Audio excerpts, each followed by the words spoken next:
Mengaji bersama menebar kebaikan.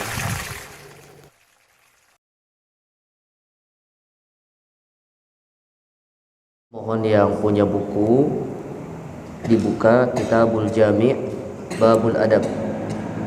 Kitabul Jami' Babul Adab. Silakan yang tidak membawa buku untuk ikut bersama temannya yang membawa buku.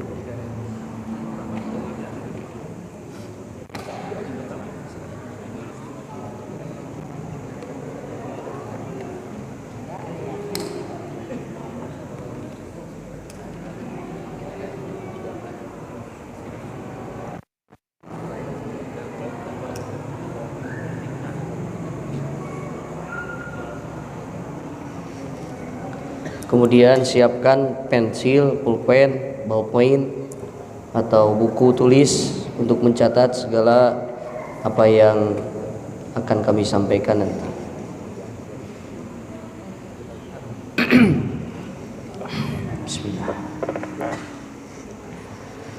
Bismillahirrahmanirrahim. Alhamdulillahirabbil alamin. Nahmaduhu wa nasta'inuhu wa nastaghfiruh ونتوب إليه من شرور أنفسنا وسيئات أعمالنا من يهده الله فلا مضل له ومن يضلله فلا هادي له أشهد أن لا إله إلا الله وحده لا شريك له وأشهد أن محمدا عبده ورسوله الذي لا نبي ولا رسول بعده فقال الله تعالى في كتابه الكريم أعوذ بالله من الشيطان الرجيم يا أيها الذين آمنوا اتقوا الله حق تقاته ولا تموتن إلا وأنتم مسلمون فإن أصدق الحديث كتاب الله وخير الهدى هدى محمد صلى الله عليه وآله وسلم وشر الأمور محدثاتها فإن كل محدثة بدعة وكل بدعة ضلالة وكل ضلالة في النار أما بعد أحبتي في الله أعزني الله وإياكم. Alhamdulillah, pada kesempatan malam hari ini Allah Subhanahu wa taala masih mempertemukan kita semua di dalam satu majelis, di dalam satu taman dari taman surga Allah Subhanahu wa taala, yaitu majelis Thullabul Ilm. Mudah-mudahan Allah Subhanahu wa taala mencatat kebaikan kita ini dan menjadikannya sebagai timbangan amal soleh kita yang insyaallah ta'ala akan kita jumpai nanti di yaumil akhir. Thullabul ilm jamaah rahimakumullah, insyaallah ta'ala kita akan memulai pembahasan di hadis yang pertama dalam Kitabul Jami' dari kitab Bulughul Maram min Adillatil Ahkam karangan Al-Imam Ibnu Hajar Al-Asqalani. Di pertemuan sebelumnya kita sudah membahas tentang ta'rif atau definisi sunnah, kemudian kenapa kita memerlukan sunnah, kemudian kita juga membahas sedikit tentang sejarah Ibnu Hajar Al-Asqalani atau biografi beliau rahimahullahu ta'ala. Kemudian kita juga sudah membahas tentang manhaj atau metodologi Ibnu Hajar, metodologi Ibnu Hajar Al-Asqalani dalam penyusunan kitab Bulughul Maram min Adillatil Ahkam. Sekarang insyaallah ta'ala kita akan menyaksikan dan akan membahas satu persatu yang berkaitan tentang Kitabul Jami' di dalam Babul Adab, yaitu bab adab. Baik. Sebelum kita membahas ke hadis, tentunya kita akan membahas apa maksud ditulis Kitabul Jami'. Kitabul Jami', mungkin kalau yang di buku terjemahan banyak penerjemah yang menghapus kalimat Kitabul Jami'. Bukan seperti itu? Ya, Kitabul Jami', beberapa buku atau beberapa terjemahan dari Bulughul Maram ada yang menghapus tulisan Kitabul Jami', dan itu penting kita bahas. Kenapa? Karena kita tidak akan tahu hadis apa yang akan kita pelajari tanpa kita mengetahui judul dari kitab tersebut. Baik. Kitabul Jami' di sini ada bahasa atau ada kalimat kitab, bukan berarti ada satu kitab di dalam kitab. Bukan gitu. Ini kok Kitabul Jami', bukannya yang kita bahas itu Kitab Bulughul Maram. Jadi para ulama itu jika menulis sebuah buku atau sebuah tulisan, mereka menamai buku tersebut dengan sebuah nama. Sama kalau kita misalkan menulis sebuah buku, kita pun akan menulis judul. Di judul bukunya adalah Bulughul Maram min Adillatil Ahkam. Itu judul buku. Sedangkan Kitabul Jami', arti dari kitabun, kita pahami kitabun kalau dalam terjemah bahasa Indonesia adalah buku, ya, buku. Maksud di sini kitabun adalah dari lafadz kataba yaktubu kitabatan, yaitu menulis. Berarti kitabun itu adalah artinya bisa dua. Yang pertama maktubun, artinya yang ditulis atau sebuah tulisan, kitab itu, au majmu'atun minal maktubat, atau kumpulan dari tulisan. Jadi kitab itu adalah bisa artinya dua kemungkinan. Yang pertama sesuatu yang ditulisnya kitab, atau kumpulan dari tulisan, maka disebut kitab. Contoh misalnya, kalau kita mencatat sesuatu faidah dari kajian ini, kemudian antum kumpulkan tulisan-tulisan tersebut menjadi sebuah buku, maka tulisan itu akan menjadi sebuah kitab karena tumpukan atau kumpulan daripada tulisan. Sedangkan al-jami', maksudnya apa? Al-jami' berarti Imam Ibnu Hajar Al-Asqalani rahimahullahu ta'ala mengumpulkan di dalam kitab Bulughul Maram sesuatu yang berkaitan tentang kitab ini, yaitu kitab Al-Jami'. Kenapa Ustadz Kitabul Jami' yang sebelumnya itu Imam Ibnu Hajar sebelum bab ini ada Kitabut Toharoh, ada Kitabus Sholah, ada Kitabun Nikah, ada Kitab Al-Jihad, dan kitab-kitab yang lain yang beliau kumpulkan. Nah sekarang ada Kitabul Jami', seolah-olah kata jami' jama'a yajma'u yang artinya itu kan mengumpulkan. Apa yang dimaksud dengan Kitabul Jami' menurut Ibnu Hajar itu? Karena beliau di sini di dalam Kitabul Jami' mengumpulkan bab-bab yang apa? Yang terpisah-pisah. Contoh, kalau Kitabut Toharoh, ya, kitab bersuci, itu artinya di bawahnya ada bab. Jadi di bawah kitab itu ada bab. Contohnya misalkan bab tentang wudu, toharoh itu, atau tentang babul miyah, tentang bab yang berkaitan tentang air untuk bersuci. Nah, di sini Kitabul Jami', Imam Ibnu Hajar Al-Asqalani meletakkan Kitabul Jami', maksudnya di bawah Kitabul Jami' ini ada bab-bab yang terpencar, ada bab-bab yang tercecer, dan beliau mengumpulkannya dalam satu pembahasan, yaitu Kitabul Jami'. Memang di bawah Kitabul Jami' ini apa Ustadz? Kebetulan di dalam kitab Bulughul Maram itu Kitabul Jami' adalah kitab yang terakhir. Bab yang terakhir yang beliau letakkan itu adalah Kitabul Jami', sedangkan setelahnya itu tidak ada lagi kitab yang lain. Nah, di dalam Kitabul Jami' ini ada beberapa bab, yaitu yang pertama babul adab, yang sebentar lagi nanti hadisnya akan kita bahas, bab al-adab. Yang kedua babul birri wasilah. Yang ketiga babuz zuhd wal wara.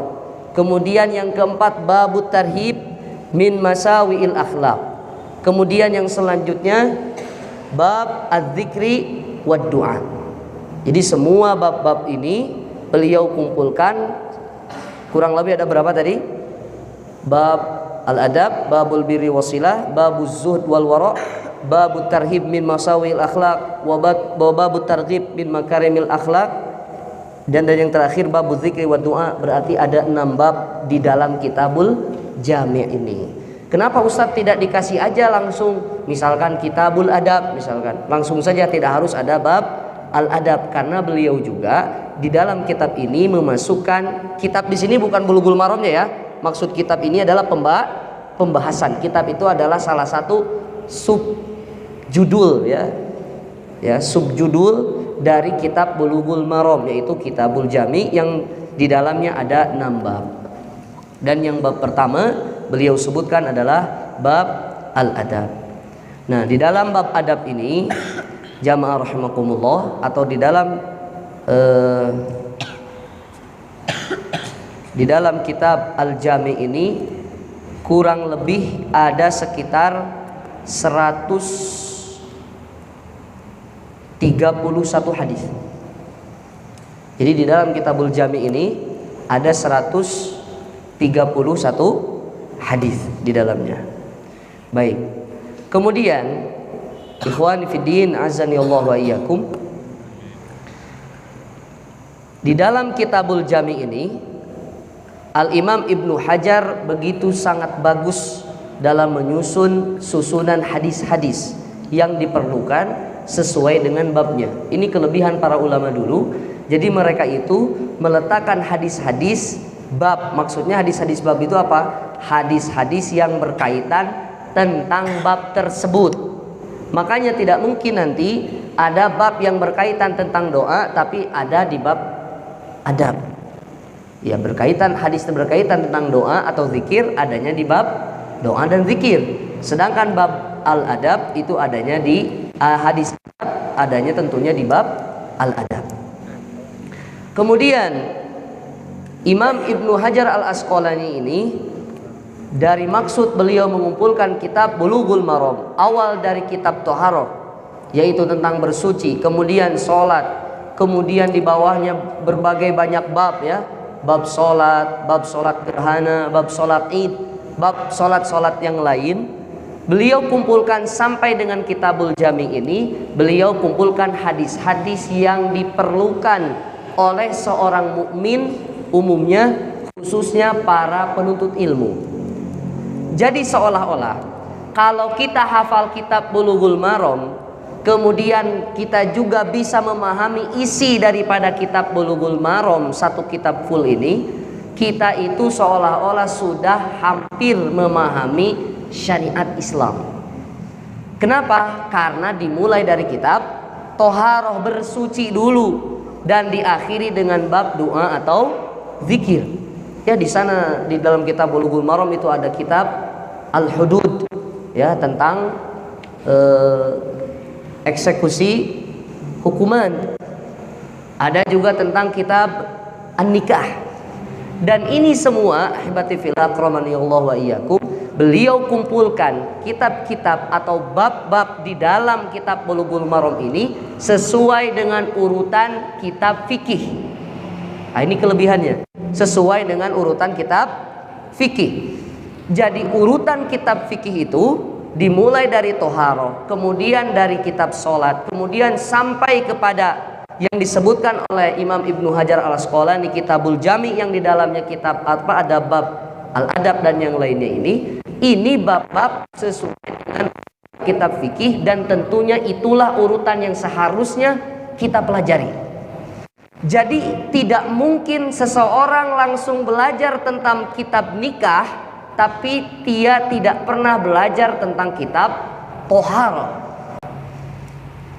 Sayangnya sekarang itu banyak pemuda dan pemudi, orang-orang awam di luar sana, mereka lebih mendahulukan belajar kitab fikih nikah daripada kitab Thaharah. Padahal nikah itu tidak terlepas dari fikih Thaharah. Ada mandi junub, kemudian wanita yang haid bagaimana dia bersuci, bagaimana dia saum, bagaimana kalau dia bersetubuh suami istri di siang hari di saat bulan Ramadan. Itu semua dibahasnya bukan di kitab nikah. Maka saya menasehati antum semua nanti ke depan, kalau antum belum tamat kitab Thaharah, kitab sholat, kitab zakat, kitab jihad, dan kitab-kitab yang lainnya, jangan pernah menyentuh kitab nikah. Karena hal yang krusial dalam pernikahan itu banyak ada di bab-bab sebelum bab pernikahan. Ya, jadi seolah-olah kita itu kalau melangkah itu sudah langsung loncat ke lantai 3. Padahal kitab taharah saja ditanya apa rukun wudu, apa wajib wudu, apa rukun sholat, apa wajib sholat, nggak tahu dia. Tapi kalau dia belajar kitabun nikah, apakah nikah itu dia tidak sholat? Bagaimana cara dia kalau misalkan istrinya bertanya kepadanya tentang hukum-hukum sholat saat perempuan tersebut haid? Bagaimana dia bisa jawab? Rumah tangga yang seperti apa yang dibangun kalau bukan dari pendidikan atau dari sebuah ilmu syariat? Maka habati fillah rahimanallahu wa iyyakum, para ustadz-ustadzah yang sudah menikah ataupun yang belum menikah, tentunya kitabun nikah bukan sesuatu yang wajib kita dahulukan daripada kitab-kitab yang lainnya. Baik. Kemudian Syekh Abdul Muhsin Al-Qasim, beliau mengungkapkan bahwa sesungguhnya yang menghiasi seseorang itu ada 3 hal. Sesungguhnya yang menghiasi diri seseorang itu ada 3 hal. Yang pertama dinuhu, agamanya. Yang kedua ilmuhu, ilmunya. Dan yang ketiga adalah khuluquhu, akhlaknya. Jadi yang menghiasi diri kita di depan Allah itu ada 3. Yang pertama dinuhu, agamanya. Kedua ilmuhu, ilmunya. Dan yang ketiga adalah khuluquhu, akhlaknya. Seseorang berhias dengan akhlak yang baik tapi dia tidak punya dorongan untuk hidup beragama, maka ini salah. Ada seseorang yang agamanya bagus, ilmunya bagus, tapi akhlaknya buruk, juga tidak baik. Ada juga orang yang agamanya keren, ibadahnya oke, akhlaknya top, di atas rata-rata, tapi dia nggak mau berilmu, itu juga buruk.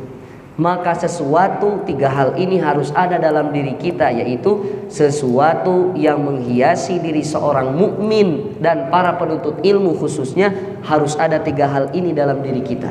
Yang pertama agama, yang kedua apa? Ilmu, dan yang ketiga akhlak.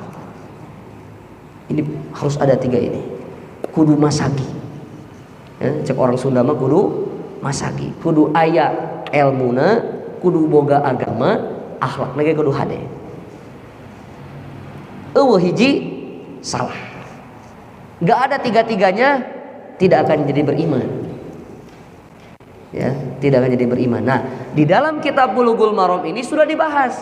1, agama ada, 2, ilmu juga ada, dan yang ketiga akhlak juga ada. Nah, yang dibahas di Kitabul Jami ini yang berkaitan tentang akhlak. Fahimtum? Nah, jadi buku Bulughul Maram ini penting ya kita miliki, bahkan wajib kita kaji. Karena dibeli hari tadi pelajari, harus dipelajari. Ya, mudah-mudahan bisa hafal kitab Bulughul Maram. Baik. Itu sekilas tentang maksud daripada Kitabul Jami. Sekarang kita langsung ke Babul Adab. Nah, syarahnya atau penjelasan Kitabul Jami yang tadi. Sekarang kita menjelaskan tentang Babul Adab. Bab adab. Apa adab? Pengertian adab itu apa? Contoh sekarang, kita melihat di lingkungan masyarakat kita bahwa sesungguhnya adab itu menjadi sebuah pembeda antara satu orang dengan orang yang lain. Bahkan penilaian manusia sekarang itu dari adab. Contoh, ada orang datang, kemudian ada misalkan 2 orang datang kepada kita membutuhkan sesuatu dari kita, maka kita pasti akan mengafdoliyahkan, akan mengutamakan orang yang punya apa? Adab. Kadang kita penilaian kita selalu apa? Subjektif, dilihat dari orangnya. Cenah ini orang mafi adab ini, gak ada adabnya, udah kita gak ajak ngobrol. Ada orang yang penuh dengan adab, sopan santun, kita diajak ngobrol, kita layani, bahkan kita kasih hadiah. Ini orang punya adab. Kemudian sekarang itu sudah terjadi sebuah dekadensi, kemerosotan akhlak dan adab. Dan ternyata ya, pembeda antara orang baik dan orang buruk itu dilihat daripada adabnya. Bahkan beberapa orang itu sudah tidak melihat agama dia, yang penting adabnya bagus. Ada orang datang sama kita, dia orang non muslim. Ada datang orang muslim, dia tidak punya adab. Akhirnya kita lebih mendahulukan, nggak apa-apa, ini yang penting baik, kita pilih dia. Nah, apakah seperti ini juga bagus? Ya, ini salah. Ya, bukan sesuatu yang bukan sesuatu yang baik. Kita memilih orang hanya dari sisi adab. 3 kriteria tadi kita memilih orang itu. Apa yang pertama? Agamanya. Yang kedua, ilmunya. Yang ketiga, halal, selesai. Kalau ada orang non muslim, dia punya adab tapi dia non muslim, Ustaz. Kemudian ada orang muslim tapi dia nggak punya adab, dahulukan yang mana? Muslim. Agama itu lebih dari atas. Al-Islamu ya'lu wa la yu'la alaihi. Islam itu harus berada terus di atas dan tidak boleh ada satupun yang di atas Islam. Ya, kalau teman kita, teman sekamar, dia muslim, Ustaz, tapi adabnya kurang ajar. Tapi anak punya teman SD anak dulu, dia non muslim tapi dia adabnya bagus, Ustaz. Kira-kira pilih mana? Pilih yang muslim. Pilih yang muslim meskipun dia nggak punya adab, karena adab itu bisa diajari, ya, bisa dipelajari. Baik. Adab itu apa?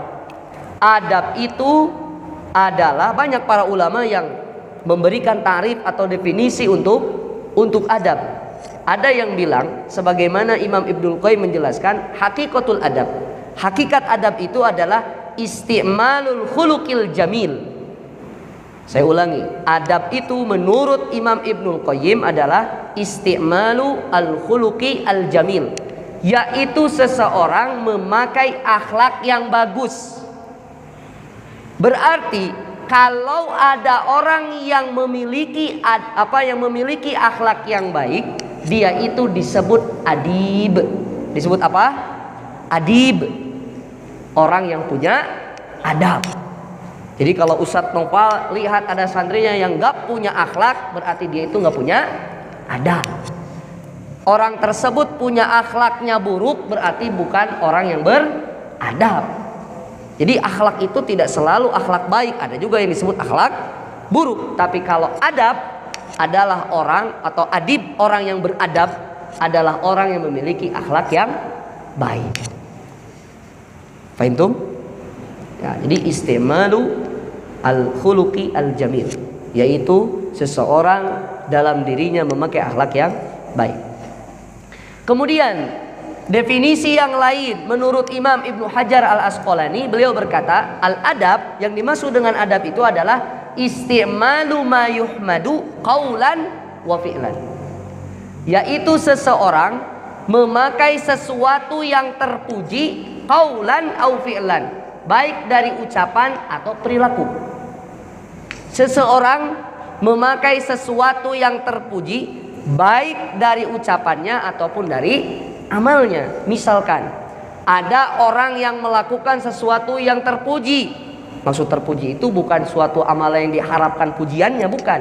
Tapi manusia sepakat bahwasannya adab tersebut atau perilaku perkataan tersebut disepakati oleh manusia bahwasanya itu adalah sesuatu yang terpuji. Contohnya, seseorang permisi saat lewat misalkan. Semua orang di dunia ini sepakat, mau non muslim, mau muslim, semua sepakat permisi itu, minta izin itu adalah adab permisi. Semua sepakat, seluruh dunia sepakat bahwasannya memakai kalimat permisi saat lewat itu adalah adab yang baik. Maka saat manusia memakai adab ini, memakai sesuatu yang terpuji ini, berarti dia orang punya adab. Meskipun kadangkala adab itu kembali kepada kebiasaan masyarakat di lingkungannya. Contoh, di Cicalengka ini orang lewat gak pakai permisi itu kurang ajar. Tapi bisa jadi di belahan dunia sana atau bahkan di pelosok Indonesia sana, orang permisi, gak ngomong permisi pun itu sudah tidak dianggap kurang ajar. Ya hal biasa gitu. Ya hal biasa. Contoh saja gini, kalau kita di kampung-kampung itu, ya kita lewat ini di belakang pesantren kita, ya di belakang rumah warga itu, kalau kita lewat gak ngomong permisi itu kurang ajar itu. Tapi coba kalau misalkan kita lewat di komplek di kota itu, so antum hari-hari itu, sok di pasar lah contoh. Ilham kalau lewat dari ke rumah itu, lewat dari pasar ke rumah antum misalkan, hiji permisi, punten panten. Ya, jadi sesuai dengan lingkungan. Cek orang pasar gitu teh tidak apa-apa gitu. Tapi kalau ada permisi, mereka sepakat mengucapkan permisi itu adalah apa? Hal yang terpuji, meskipun nggak mereka lakukan. Ya, kalau ada orang permisi, oh bagus itu. Tapi kalau ada orang yang tidak permisi, menurut mereka ya udah biasa aja. Karena mungkin saking orang banyak yang datang dari penjuru desa atau penjuru kota, datang ke satu pasar dengan adat masing-masing. Akhirnya kalimat permisi itu hanya sebagian, akhirnya memaklumi, baik cenah permisi oke. Da eta mah biasa di dieu mah. Ya, jadi meskipun kembali kepada adat kebiasaan, tapi tentunya adab yang terpuji tadi, ya, baik dari ucapan atau perilaku tadi, senyum. Semua sepakat bahwa senyum itu adalah sesuatu yang terpuji dan semua disukai. Meskipun mungkin di lingkungan kita orang yang senyum itu gak biasa. Ya, kita lewat misalkan mau futsal, kemudian ada gerombolan orang lewat, kita nggak senyum, mereka nggak marah. Nah, caranya yang tidak marah, nah memang mungkin menurut mereka itu bukan sesuatu yang kurang ajar. Tapi mereka saya yakin saat kita senyum kepada mereka dengan mengucapkan permisi mas, atau mereka assalamualaikum, mereka muslim, assalamualaikum mas, mereka senang dengan itu. Berarti perilaku yang kita lakukan itu apa? Adalah sesuatu yang terpuji, baik dari ucapan ataupun dari perilaku. Nah, itulah disebut dengan adab. Fahimtum? Kemudian para ulama sudah mengumpulkan hadis-hadis, tulisan-tulisan berkaitan tentang adab ini di dalam buku-buku yang mereka tulis. Salah satunya adalah kalau Imam Ibnu Hajar menulis kitab adab itu di dalam kitab Bulughul Maram, yang di dalam kitab Bulughul Maram itu tidak hanya kitab adab, tidak hanya bab adab saja, tapi ada bab wudu, bab sholat dan yang lainnya. Tapi para ulama yang lain ada yang mengumpulkan satu buku itu isinya tentang adab. Contohnya apa? Al-Adabul Mufrad. Al-Adabul Mufrad. Karangan siapa Al-Adabul Mufrad? Imam Al-Bukhari. Kemudian Makarimul Akhlak, kitab Makarimul Akhlak dan kitab Masawiul Akhlak. Karangannya siapa? Al-Imam Al-Kharaiti. Kemudian Imam Ibnu Hibban Al-Busti juga punya kitab judulnya Raudatul Uqala wa Nuzhatul Fudala. Siapa yang pernah dengar ini? Raudatul Uqala wa Nuzhatul Fudala. Ustadz punya ini bukunya. Ya, yaitu tentang apa? Tentang adab, karangan Imam Ibnu Hibban. Dan ulama-ulama yang sekarang itu sudah banyak yang mengumpulkan kitab-kitab tentang adab. Baik. Di dalam kitab adab ini akan kami sampaikan apa yang disampaikan oleh Abdullah Ibnul Mubarak. Al-Imam Abdullah Ibnul Mubarak beliau berkata, "Man tahawana bil adabi uqiba bi hirmanis sunan. Wa man tahawana bis sunan uqiba bi hirmanil faraid. Wa man tahawana bil faraid uqiba bi hirmanil ma'rifah." Catat ini.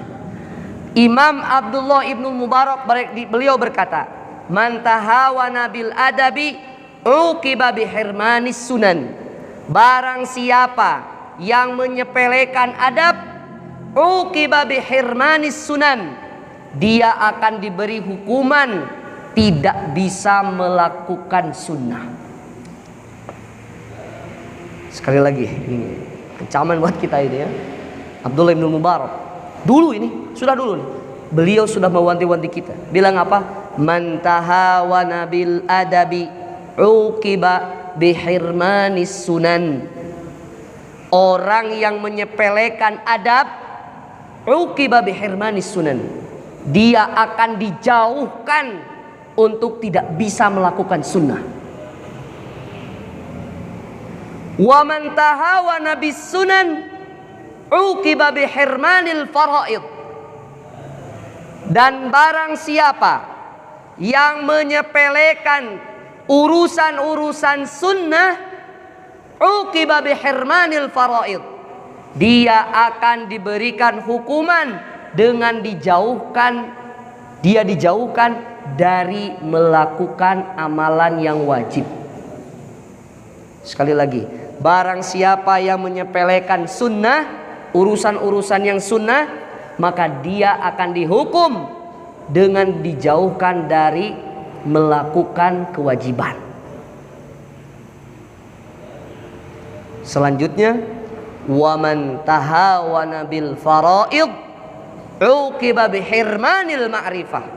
Dan barang siapa yang menyepelekan sebuah kewajiban, maka dia akan diberi hukuman dengan dijauhkan dari ilmu. Kalau orang sudah, barang siapa yang menyepelekan urusan wajib, urusan yang wajib, maka dia akan diberikan hukuman dengan dijauhkan dari ilmu. Maka adab adalah modal kunci pertama seorang penuntut ilmu agar Allah bukakan buat dirinya ilmu di dalam hatinya. Sekali lagi saya ulang ya. Barang siapa yang menyepelekan adab, maka dia akan diberi hukuman dengan dijauhkan dari sunnah. Barang siapa yang dia menyepelekan amalan atau urusan sunnah, maka dia akan diberi hukuman dijauhkan dari sebuah kewajiban. Dan barang siapa yang menyepelekan sebuah urusan yang wajib, maka dia akan dijauhkan dari ilmu. Maka apabila ada orang, gak usah ngomong permisi, gak usah kayak gitu, biasa aja, gak usah lebay, orang tersebut akan dijauhkan dari amalan sunnah. Sebaliknya kemudian, kalau dia sudah tidak menyepelekan sunnah, mulai gak mau sholat sunnah, gak usah sholat sunnah, itu mah sunnah hukumnya. Ente kalau gak melakukan itu juga gak bakal disiksa kok sama Allah. Akhirnya dia menyepelekan sesuatu yang wajib. Kalau orang sudah menyepelekan sesuatu yang wajib, contohnya sholat wajib, tenang, gak apa-apa. Gak bisa sholat di masjid, bisa sholat di kamar. Apalagi santri, bisa sholat di lapangan. Kan gitu dalilnya. Tahawana bil faraid. Kalau orang sudah menyepelekan itu, gak bangun subuh, waktunya sholat dia gak bangun subuh, gak bangun untuk sholat zuhur, gak bangun untuk sholat asar, dia menyepelekan amalan yang wajib, maka jangan harap ilmu itu dekat dengan kita. Nih dalilnya ada apa yang dikatakan oleh Abdullah ibnul Mubarak. Kemudian yang selanjutnya yang disebutkan oleh Imam Ibnul Qayyim. Imam Ibnul Qayyim berkata tentang adab. Adabul mar'i, adab seorang muslim itu atau adab seseorang itu unwanu sa'adatihi. Adab seseorang itu unwanu sa'adatihi, adalah ciri sa'adatihi, kebahagiaannya, wa falahihi, dan keberuntungannya.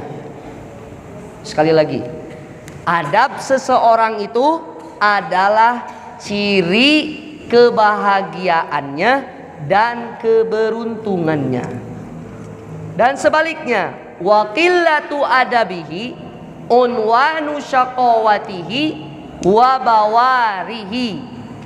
Dan sedikit adab itu unwanu, adalah ciri syaqawatihi wa bawarihi, ciri dari apanya? Kerugiannya dan kegagalannya. famastujliba khairud dunya wal akhirah bimithlil adab. Tidaklah ada sesuatu yang bisa mendatangkan kebaikan dunia dan akhirat daripada adab. Tidak ada sesuatu yang lebih bisa mendatangkan untuk kita kebaikan dunia dan akhirat daripada adab. Walastujliba hirmanuha bimithli qillatil adab. Dan tidaklah didatangkan sesuatu kita dijauhkan dari kebaikan dunia dan akhirat kecuali seseorang itu disebabkan karena apa? Qillatul adab. Dia sedikit adabnya. Ya, jadi kalau orang yang punya adab, maka itu adalah ciri kebahagiaan dan keberuntungannya. Dan barang siapa yang dia melakukan sebaliknya, gak punya adab atau sedikit adabnya, maka itu adalah ciri dari kerugian dan kegagalannya. Dan tidak ada sesuatu yang bisa mendatangkan kebaikan untuk kita di dunia maupun di akhirat nanti daripada adab. Dan tidak ada sesuatu yang mendatangkan kepada kita kita semua tidak mendapatkan kebaikan dunia dan akhirat kecuali satu apa? Qillatul adab. Sedikitnya adab. Kemudian dijelaskan juga adab itu ada dua. Yang pertama al-adabu ma'allah dan al-adabu ma'a ibadillah.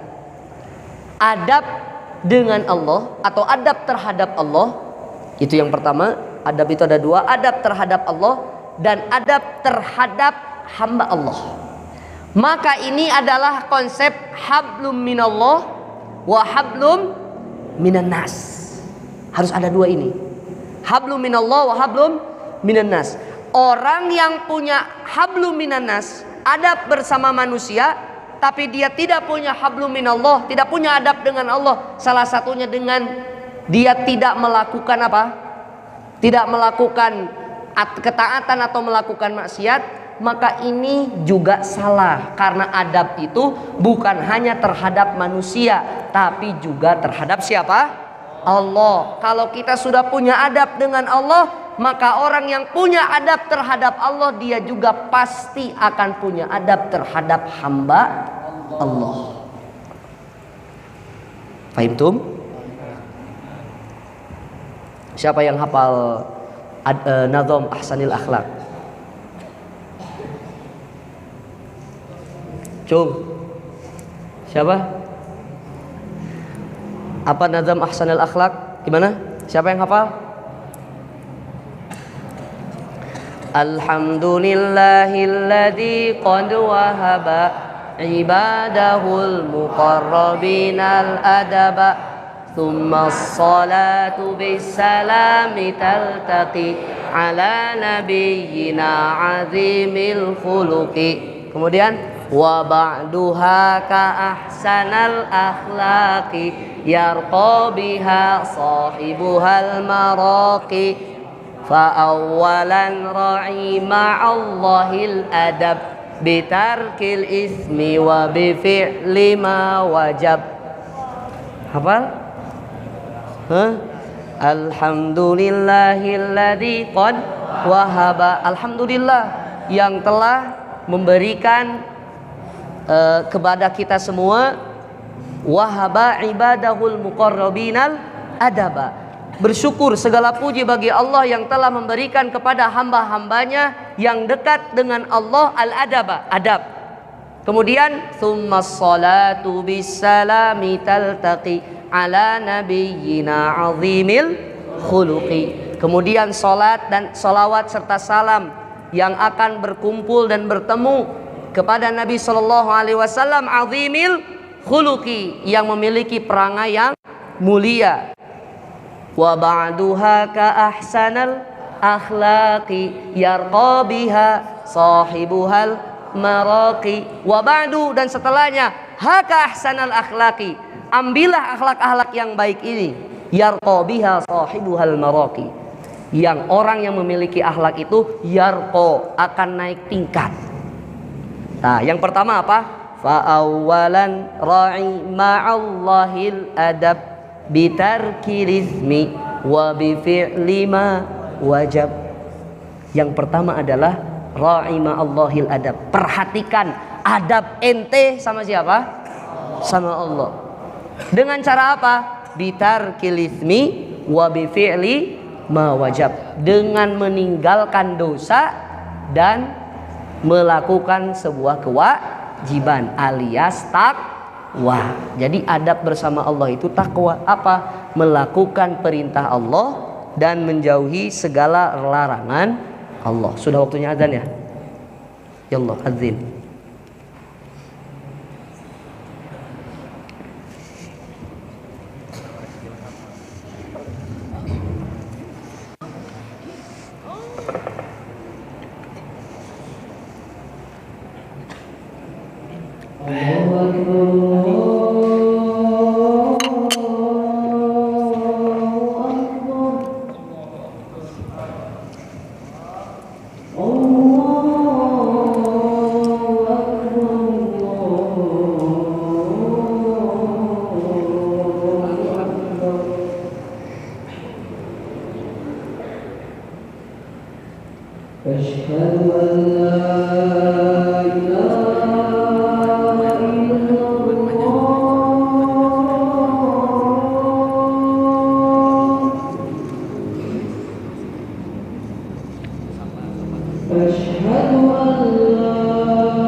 Baik. Alhamdulillah wassalatu wassalamu ala Rasulillah wa ala alihi wa sahbihi amma ba'd. Kita akan lanjutkan 5 menit tentang masalah adab ya. Bahwasanya adab itu ada 2, al-adabu ma'allah dan al-adabu ma'a ibadillah. Adab bersama atau terhadap Allah dan adab terhadap hamba hamba Allah. Adab bersama Allah tadi ya, seperti dalam nazam ahsanil akhlaq, ra'i ma'allahil adab bitarkil ismi wa bi fi'li ma wajab. Sedangkan adab bersama hamba-hamba Allah ada lanjutannya, wa barra walidayka wal tuti'huma tafuz wasil aya bunayya rahima. Hafal nggak tuh teh? Kalian belajar ahsanul akhlak? Hah? Baru apa? Hafalin. Yang belajar yang hafal ahsanul akhlak di hari Selasa tasmi sama Ustadz kasih hadiah. Yang hafal nazam ahsanul akhlak di hari Selasa besok, Ustadz kasih hadiah, tapi harus lancar. Wa barra walidayka wal tuti'huma wa tafuz wasil aya bunayya rahima. Kemudian apa lagi? Bajil kabiran warhamis saghira wasa'idid dha'ifa wal kabira. Siapa yang hafal? Sudah hafal ini gimana? Wa barra walidayka nih, salah satu adab terhadap hamba Allah. Wa barra walidayka, dan berbuat baiklah kepada kedua orang tuamu. Wa barra walidayka wal tuti'huma, dan ikutilah keduanya, yaitu ikutilah orang tua, taat berbakti kepada mereka. Tafuz, kamu akan beruntung. Wasil aya bunayyar rahima, kemudian setelah berbakti kepada orang tua dan menaati apa yang mereka perintahkan, Anda jangan lupa untuk bersilaturahim. Kemudian selanjutnya apa? Bajil kabiran warhamis saghira, hormati yang besar umurnya dari Anda, warhamis saghira, dan apa? Dan sayangi yang kecil, yang umurnya lebih kecil, anak kecil. Wasa'idid dha'ifa wal faqira, dan bantulah yang ad-dha'if, yang lemah, wal faqira, dan yang fakir. Itu ahsanul akhlak, itu udah bagus itu. Ya, kalau orang sudah hafal ahsanul akhlak beserta terjemahnya atau maksudnya, itu sudah cukup mengumpulkan bab adab. Ya, ada berapa bait? Gak banyak, ada yang 1000. Gak banyak segitu. Cuman berapa? Sekitar 50. Sekitar 50 bait. Yang hafal ahsanul akhlak di hari Selasa sore, tasmi ke Ustadz dengan lancar, Ustadz kasih hadiah. Hadiahnya apa? Hadiahnya nanti tunggu. Ya. Baik. Ikhwan dan akhwat sekalian, insyaallah taala mungkin kajian kita sudahi sampai sana tentang Kitabul Jami' dan Babul Adab. Tentunya tidak cukup dalam waktu 1 jam membahas kitab Bulughul Maram itu. Satu hadis saja bisa beberapa jam. Tapi insyaallah nanti ke depan Ustadz sengaja memanjangkan syarah di awal supaya kalian paham apa Babul Adab. Jangan cuman beradab, apa adab itu? Beradab kamu. Ternyata adab itu ada hubungannya dengan ilmu. Kemudian adab itu juga harus diperhatikan, adab terhadap Allah dan adab terhadap sesama manusia. Baik, kurang lebihnya Ustadz mohon maaf yang sebesar-besarnya. Mudah-mudahan apa yang kami sampaikan bermanfaat untuk antum semua, dan mudah-mudahan kita diberikan istiqomah oleh Allah Subhanahu wa taala untuk selalu menuntut ilmu. Jangan lupa di gajian berikutnya membawa kitab Bulughul Maram dan membawa buku catatan. Kita tutup dengan doa kafaratul majlis. Subhanakallahumma rabbana wa bihamdika asyhadu an la ilaha illa anta astaghfiruka wa atubu ilaik. Assalamualaikum warahmatullahi wabarakatuh.